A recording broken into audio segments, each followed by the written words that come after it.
Big Boss season 7 winner Anumol പൊരുതി നേടിയ വിജയമെന്ന് തന്നെ നമുക്ക് പറയാം. ബിഗ് ബോസ് വീട്ടിലെ ഒരേ ഒരു സിംഗപ്പെണ്ണ് മസ്താനി ലക്ഷ്മിനെ കുറിച്ച് പറയുകയാണെങ്കിൽ, ബിഗ് ബോസ് വീട്ടിൽ ലാസ്റ്റ് ആ ഒരു നിമിഷത്തിൽ ഏറ്റവും അധികം അനുമോൾ ഡൗൺ ആയിരുന്ന സമയത്ത്, ഇനി എനിക്കിവിടെ നിൽക്കാൻ പറ്റില്ല, ഞാൻ ഷോയിൽ നിന്ന് പുറത്ത് പോവുകയാണ്, എനിക്ക് സഹിക്കാൻ പറ്റുന്നതിലും അപ്പുറമായി, എനിക്കിനി ഈ ഷോയിൽ നിൽക്കാൻ ഒട്ടും താല്പര്യമില്ല, എനിക്ക് വയ്യ, എന്നെ കൊണ്ട് പറ്റില്ല എന്ന് പറഞ്ഞ് ആ ഒരു സിറ്റുവേഷനിലും കട്ട സപ്പോർട്ടായിട്ട് ലക്ഷ്മിയും മസ്താനിയും ഒക്കെയാണ് ഉണ്ടായിരുന്നത്.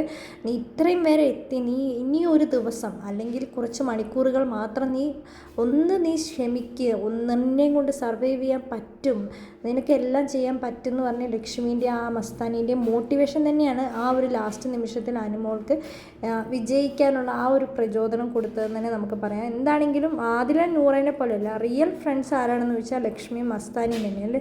മസ്താനി ഒരുപാട് സന്തോഷത്തിലാണ്. മസ്താനി പറയുന്നുണ്ട്, എൻ്റെ റീ എൻട്രിയാണ് എൻ്റെ ജീവിതത്തിൽ എനിക്ക് ഏറ്റവും ഒരു വഴിത്തിരിവായി മാറിയത്, ഒരുപാട് നെഗറ്റീവുകൾ മാറ്റി പോസിറ്റീവ് ആക്കാനും എനിക്ക് സാധിച്ചു, അത് അനുമോളെ കൊണ്ട് മാത്രമാണ്. എന്താണെങ്കിലും എല്ലാവർക്കും നല്ലത് മാത്രം വരട്ടെ എന്നാണ് അനുമോൾ പറഞ്ഞിരിക്കുന്നത്.